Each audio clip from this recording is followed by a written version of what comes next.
In this video, we're going to go over some basic system settings that you'll want to take a look at to customize Worksana to work for your company's needs.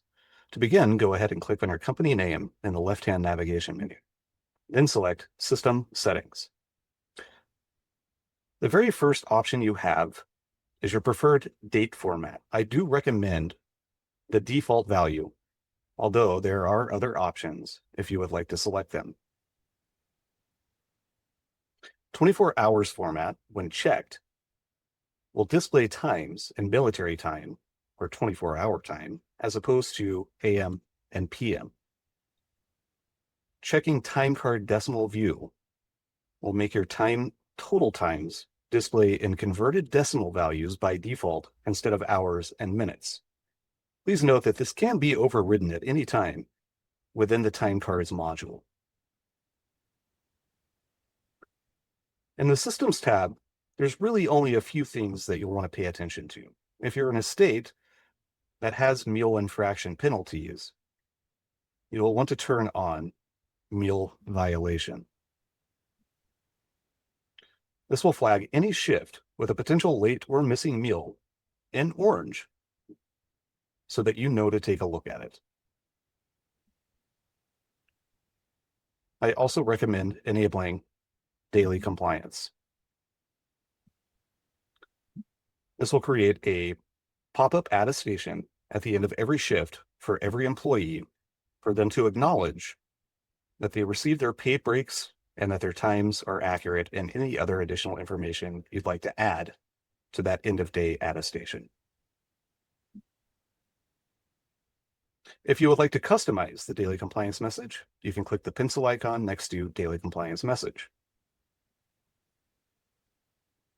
Although we do provide a default attestation for you. Payroll compliance PDF text.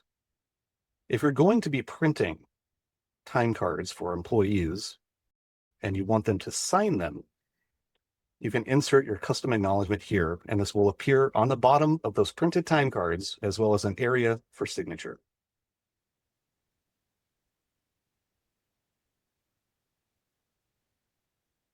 You can ignore the rest of these for now. Next, click on the Notification tab. These are system-wide default notifications that can be set up for the mobile app. The most important one is your forced punch-out after value.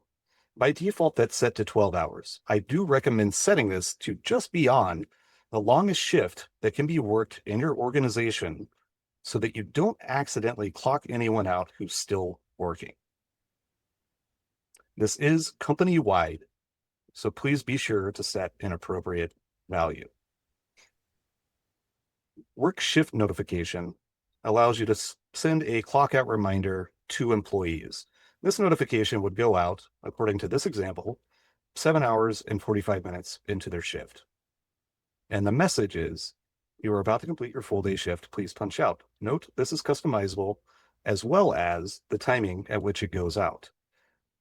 If your employees aren't all working the same length shift, I do recommend turning this off. The last notification here is your overtime notification. This is a bit of a repeating notification, so you can see in this example, it's set at 30 minutes, which means it would go out repeatedly every 30 minutes after the shift in notification. Unless you're really concerned about people going into overtime and everybody works the same length shift, I would go ahead and disable this one as well. Next is adjustment types. These are labels that you can inject into time cards to account for things that are paid but not worked. So for example, if you needed to add 8 hours of sick pay or a 1 hour meal premium penalty or PTO, then you would want to set up labels for those specific events. They will appear as unique line items on time cards and be totaled independently of overtime accrual calculations.